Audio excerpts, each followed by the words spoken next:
अभी आशीष जी कह रहे थे अपने व्याख्यान में कि गुरु जी ने ये करा है कि सबके गले में, सनातनियों के गले में रुद्राक्ष रहे। हमारा एक लक्ष्य है, सर्वे भवन्तु। कैंसर जैसा रोग इतना बढ़ रहा है, पहले तो इक्का दुक्का कहीं पूरे प्रदेश में 1 या 2 मिलते थे, प्रदेश में, जिले में कहीं 1 आध मिल गया तो मिल गया। फिर धीरे धीरे तो इतना बढ़ गया कैंसर जैसा रोग कि जैसे बुखार आ गया। हर 8, 15, 20 घर छोड़कर हर एक गली के अंतर्गत मोहल्ले में कोई ना कोई को सुनने को मिल जाता है कि उनके रिश्तेदार को ये बीमारी हो गई। कौन ने सुनी थी किडनी और लीवर की बीमारियां?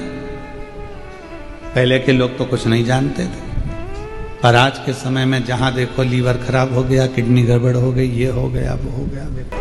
इन बीमारियों से सब ग्रसित है। ऐसा कोई संसार का मनुष्य नहीं है जो बीमारियों से घिरा नहीं है।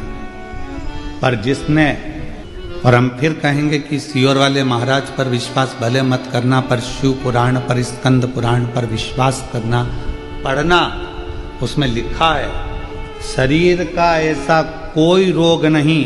शंकर भगवान स्वयं जगत जननी अम्बा को उमा संहिता में कहते हैं, पार्वती मनुष्य देह के अंतर्गत कली काल में शरीर का ऐसा कोई रोग नहीं जिसको मेरे अश्रु से प्रकट हुआ रुद्राक्ष मिटा नहीं सकता। एक मुखी से लेकर 14 मुखी रुद्राक्ष का वर्णन शिव महापुराण में है। एक मुखी से लेकर 16 मुखी तक रुद्राक्ष का वर्णन स्कंद पुराण में है। ऐसा कोई रोग नहीं है जिसका निवारण रुद्राक्ष नहीं करता हो। ये शिव कह रहे हैं, सियोर वाला महाराज नहीं। शिव महापुराण में भगवान शंकर स्वयं कह रहे हैं, पार्वती धारण करो शरीर पर। शरीर में अगर ज्यादा रोग है तो उसको तांबे के कलश में गलाकर वो जल शिव जी को चढ़ाओ, चढ़ाकर आचमन करो। पूरी दुनिया में केवल एक सीहोर का रुद्राक्ष ऐसा है जिसको रिसर्च सेंटरों में 1000 बार रिसर्च मारा गया है, केवल सीहोर के रुद्राक्ष कि आखिर ऐसा क्या हो रहा है कि इतने पत्र भरे पड़े हुए हैं, लोगों को संतान हो रही है, किसी का किडनी, किसी का लीवर, किसी का थायराइड सब ठीक हो रहा है, किसी का चर्म रोग ठीक हो रहा है। हजारों बार रिसर्च करा गया, तब पता चला कि ये रुद्राक्ष गंडकी रुद्राक्ष है। इसमें गंडकी नदी का जल का तत्व आता है और वो रुद्राक्ष का जल हमारे शरीर के अंदर जब जाता है तो वो जैसे गंडकी नदी में पड़ा हुआ एक पाषाण, एक पत्थर सालिग्राम बन जाता है, उसी तरह गंडकी का रुद्राक्ष हमारे जीवन को एक आनंद प्रदान करता है, सुख प्रदान करता है। पर रुद्राक्ष हो, चाहे बेलपत्र हो, चाहे श्री शिवाय नमस्तुभ्यम हो, चाहे 1 लोटा जल हो, कब असर करेगा? जब आपने उस पर पूर्ण विश्वास कर लिया, भरोसा। एक पत्र है, कथा की शुरुआत में वो पत्र है, जलगांव के सदाकर, सदाकर है कि सवाकर है, सदाकर, सुधाकर नगर, गोदावरी कॉलेज। मेरा नाम मंदा संभाजी पवार है। कहीं बैठी हो तो हाथ हिला सकती हैं। मंदा संभाजी पवार, आप ही आइए। मैं बाबा को प्रणाम करने के लिए आई हूँ।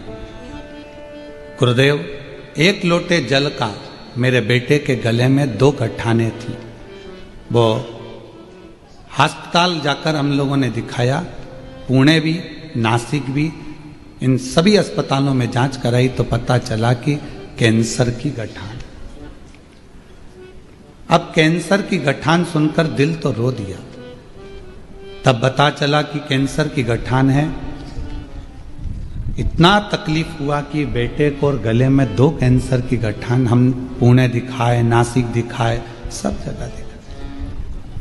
ऑपरेशन ना कराऊं, कुछ ऐसा हो जाए कि ये मेरा कैंसर ठीक हो जाए।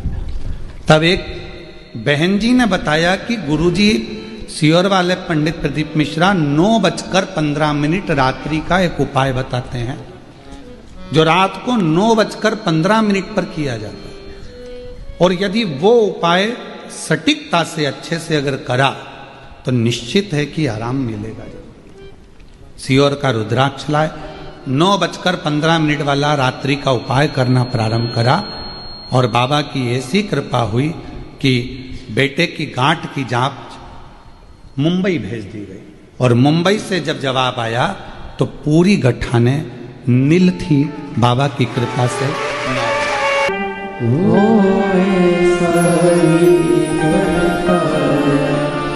नहीं खाली उसे लौटाया, वो मन ही मन रचाया, कर दिया